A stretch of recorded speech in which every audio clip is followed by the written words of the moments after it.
നമസ്കാരം. ഗസ വെടിനിർത്തൽ രണ്ടാഴ്ച പിന്നിടുമ്പോൾ അവിടെ നിന്ന് വരുന്ന കാഴ്ചകൾ വ്യത്യസ്തമാണ്. ഇസ്രായേൽ മാസങ്ങളോളം പണിയെടുത്ത് ആളില്ല മരുഭൂമിയാക്കി മാറ്റിയ വടക്കൻ ഗസയിൽ ലക്ഷങ്ങൾ തിരിച്ചെത്തിയിരിക്കുന്നു. നെറ്റ്സരീം ഇടനാഴി തുറന്നിരിക്കുകയാണ്. ബന്ദിമോചന ദൃശ്യങ്ങൾ യഥാർത്ഥത്തിൽ ഇസ്രായേലിനെതിരെയുള്ള ഹമാസിന്റെ മനഃശാസ്ത്ര യുദ്ധമായി പരിണമിക്കുന്നു. ഇസ്രായേൽ തകർത്തെറിഞ്ഞ ജബാലിയയിലും യഹ്യ സിൻവാറിന്റെ വീടിന് മുമ്പിലും ആയിരങ്ങൾ ഒത്തുകൂടുന്നു. ഡൊണാൾഡ് ട്രംപ് US പ്രസിഡന്റായ ശേഷം യുദ്ധത്തിൽ ചൈനയിൽ നിന്നൊരു തിരിച്ചടി കിട്ടി. ചൈനയുടെ ഡീപ് സീക്ക് അമേരിക്കൻ കമ്പനികളെല്ലാം ഞെട്ടിച്ച് മാസ് എൻട്രി നടത്തിയിരിക്കുന്നു. കഴിഞ്ഞ ആഴ്ചയിലെ പ്രധാന ലോക വാർത്തകൾ സമഗ്രമായി കാണാം. വേൾഡ് വിത്തസിലേക്ക് സ്വാഗതം.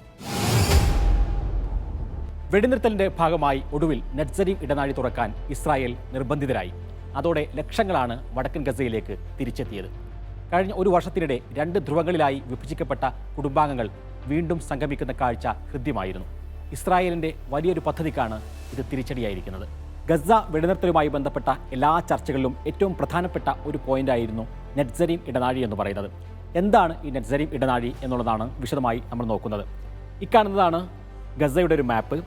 വടക്കൻ ഗസയെയും അതേപോലെ തന്നെ തെക്കൻ ഗസയെയും വേർതിരിക്കാൻ വേണ്ടി ഇസ്രായേൽ സേന ഉണ്ടാക്കിയിട്ടുള്ള ഒരു സുരക്ഷാ സംവിധാനമാണ് ഈ നെറ്റ്സരീം ഇടനാഴി എന്ന് പറയുന്നത്. ഇവിടുന്ന് ഇങ്ങോട്ട് വടക്കൻ ഗസയാണ്. നമുക്ക് നോക്കാം. വടക്കൻ ഗസയിൽ ഗസ സിറ്റി, ജബാലിയ, ബൈത്ത് ഹാനൂൻ, ബൈത്ത് ലാഹിയ പോലെയുള്ള ഏറ്റവും പ്രധാനപ്പെട്ട നഗരങ്ങളെല്ലാം തന്നെ ഉള്ളത് ഇവിടുന്ന് എങ്ങോട്ടാണ്. ഏറ്റവും കൂടുതൽ ജനസംഖ്യയുള്ളതും ഇവിടെയാണ് എന്ന് നമുക്ക് കാണാൻ കഴിയും. ഈ വടക്കൻ ഗസയെയും തെക്കൻ ഗസയെയും വേർതിരിക്കുക എന്നുള്ളതായിരുന്നു ഇസ്രായേലിൻ്റെ ഏറ്റവും പ്രധാനപ്പെട്ട ഒരു യുദ്ധലക്ഷ്യം. അതിന് ഇസ്രായേലിന് പലതരത്തിലുള്ള അജണ്ടകളുണ്ടായിരുന്നു. ഏറ്റവും പ്രധാന അജണ്ട എന്ന് പറയുന്നത് ഇസ്രായേലിനോട് ചേർന്ന് നിൽക്കുന്ന പ്രദേശമാണ് ഈ വടക്കൻ ഗസ എന്ന് പറയുന്നത്. 2 ഭാഗവും നോക്കുക. 2 ഭാഗവും ഇസ്രായേൽ അതിർത്തി പങ്കിടുന്ന പ്രദേശമാണ്. ഈ പ്രദേശത്തെ പൂർണ്ണമായും അങ്ങോട്ട് ഇസ്രായേലിനോട് കൂട്ടിച്ചേർക്കണം എന്നാണ് ഇസ്രായേലിലെ വലതുപക്ഷ മന്ത്രിസഭ അംഗങ്ങളെല്ലാവരും തന്നെ പറയുന്നത്. അതുകൊണ്ട് ഈ പ്രദേശങ്ങൾ അങ്ങ് കൂട്ടിച്ചേർത്ത് കഴിഞ്ഞാൽ ഈ യുദ്ധത്തിന് ഒരു ലക്ഷ്യം നേടാൻ സാധിക്കും എന്നായിരുന്നു ഇസ്രായേൽ വിചാരിച്ചിരുന്നത്. അതിനുവേണ്ടിയാണ് വടക്കൻ ഗസയിൽ വലിയ ആക്രമണങ്ങൾ നടത്തുകയും ആ ആക്രമണത്തിലെ നിരവധി പേരെ കൊലപ്പെടുത്തുകയും ഇങ്ങോട്ട് ഒരു തുള്ളി വെള്ളവും ഭക്ഷണവും അങ്ങോട്ട് കടത്തിവിടാതിരിക്കുകയും ചെയ്തിരുന്നത്. അതിനുവേണ്ടി ഇസ്രായേൽ സ്ഥാപിച്ച ഒരു ഇടനാഴിയാണ് നെറ്റ്സരീം ഇടനാഴി എന്ന് പറയുന്നത്. ഈ ഭാഗത്ത് ഇസ്രായേലാണ്, മറുഭാഗത്ത് മെഡിറ്ററേനിയൻ കടലാണ്. 6 കിലോമീറ്റർ നീളത്തിലാണ് ഈ ഒരു നെറ്റ്സരീം ഇടനാഴി അവർ സ്ഥാപിച്ചത്. 2 കിലോമീറ്റർ വീതിയിൽ ഇതിൻ്റെ ഒരു മതിൽ പോലെ ഒരു സുരക്ഷാ സംവിധാനം അവർ ഒരുക്കുകയും ചെയ്തു. ഇതെന്തിനു വേണ്ടി സ്ഥാപിച്ചു എന്ന് ചോദിച്ചാൽ വടക്കൻ ഗസയെ പൂർണ്ണമായും പിടിച്ചെടുക്കുക എന്ന ലക്ഷ്യത്തിലായിരുന്നു. യുദ്ധത്തിൽ ഇവിടെ വലിയ മാരകമായ ബോംബിംഗ് നടത്തുമ്പോൾ ജീവൻ പേടിച്ചുകൊണ്ട് ജീവൻ രക്ഷാർത്ഥം പല ആളുകളും ഇങ്ങോട്ട് ഓടിപ്പോരും. അങ്ങനെയുള്ള ആളുകൾക്ക് അങ്ങോട്ട് പോകാനുള്ള ഒരു സംവിധാനവും ഇസ്രായേൽ ഒരുക്കിയിരുന്നില്ല. പൂർണ്ണമായും തടയുകയായിരുന്നു. ഒരു കുട്ടി പോലും അങ്ങോട്ട് കടക്കരുത് എന്നുള്ളതായിരുന്നു ഇസ്രായേലിൻ്റെ ഒരു പദ്ധതി. അമ്മമാർ ഒരു ഭാഗത്ത്, മക്കൾ വേറൊരു ഭാഗത്ത്, ഭർത്താവും ഭാര്യയും വേറെ ഭാഗങ്ങളിൽ, ഇങ്ങനെ വലിയ കഷ്ടപ്പാടിലായിരുന്നു 10 മാസത്തിലേറെയായി ഈ 2 പ്രദേശത്തും ഉണ്ടായിരുന്ന ആളുകൾ.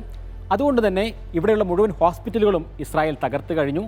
അതേപോലെ തന്നെ എല്ലാ സംവിധാനങ്ങളും നിരപ്പാക്കി ഒരു ആളില്ലാ മരുഭൂമിയാക്കി മാറ്റുക എന്നുള്ളത് തന്നെയായിരുന്നു ഇസ്രായേലിൻ്റെ ഒരു പദ്ധതി. അതുകൊണ്ട് തന്നെ വെടിനിർത്തൽ ചർച്ചയുടെ ഭാഗമായി ഇസ്രായേൽ ഏറ്റവും കൂടുതൽ പറഞ്ഞത് വടക്കൻ ഗസയിലേക്ക് ഒരു മനുഷ്യരെയും ഞങ്ങൾ കടത്തില്ല എന്നുള്ളതായിരുന്നു. അത് തുറക്കാൻ പറ്റില്ല എന്നുള്ളതായിരുന്നു. യഥാർത്ഥത്തിൽ ഗസയുടെ പല ഭാഗത്തും നേരത്തെ ഇസ്രായേൽ അധിനിവേശം നടത്തിയിരുന്നു. അവിടെ നിന്നെല്ലാം ഇസ്രായേലിന് പിന്മാറേണ്ടി വന്നു. നെറ്റ്സരീം എന്ന് പറയുന്നത് ഒരു ഇസ്രായേലി സെറ്റിൽമെൻ്റ് ആയിരുന്നു ഈ ഭാഗത്തുണ്ടായിരുന്ന. അതുകൊണ്ടാണ് ആ പേര് വെച്ചുകൊണ്ടാണ് നെറ്റ്സരീം ഇടനാഴി എന്ന പേരിലേക്ക് ഇവർ പോകുന്നത്. അപ്പോൾ ഈ ഗസ വെടിനിർത്തലിൻ്റെ ഭാഗമായി അവർക്ക് അത് സമ്മതിക്കേണ്ടി വന്നിരിക്കുന്നു. വലിയ ആയുധവും അതേപോലെ തന്നെ വലിയ പണവും ചെലവഴിച്ചുകൊണ്ടാണ് യഥാർത്ഥത്തിൽ വടക്കൻ ഗസയിൽ നിന്ന് 10 ലക്ഷക്കണക്കിന് ആളുകളെ അങ്ങോട്ട് പലായനം ചെയ്യാൻ നിർബന്ധിപ്പിച്ചത്, ക്രൂരമായ ആക്രമണങ്ങൾ നടത്തിയത്. പക്ഷേ ഈ വെടിനിർത്തലിൻ്റെ ഭാഗമായി അവരെല്ലാം തന്നെ ഇപ്പോൾ ഒഴുകി വടക്കൻ ഗസയിലേക്ക് എത്തിയിരിക്കുകയാണ്. അപ്പോൾ ആ പ്ലാൻ, ഇസ്രായേലിൻ്റെ പ്ലാൻ തകർന്നിരിക്കുകയാണ്.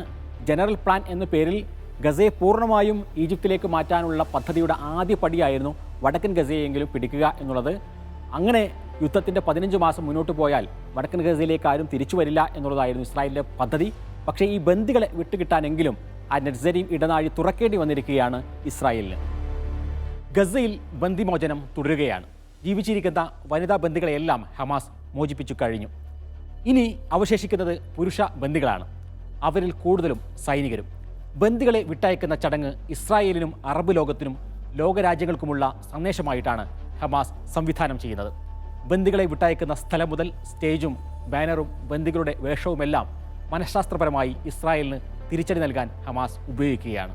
ബന്ദിമോചന ചടങ്ങുകളിൽ ഒത്തുകൂടുന്ന വലിയ ഫലസ്തീൻ ജനക്കൂട്ടം ഹമാസിന്റെ ഗസയിലെ ശക്തിയും ജനകീയതയും കൂടുകയല്ലാതെ കുറഞ്ഞിട്ടില്ല എന്ന് തെളിയിക്കുന്നതാണ്.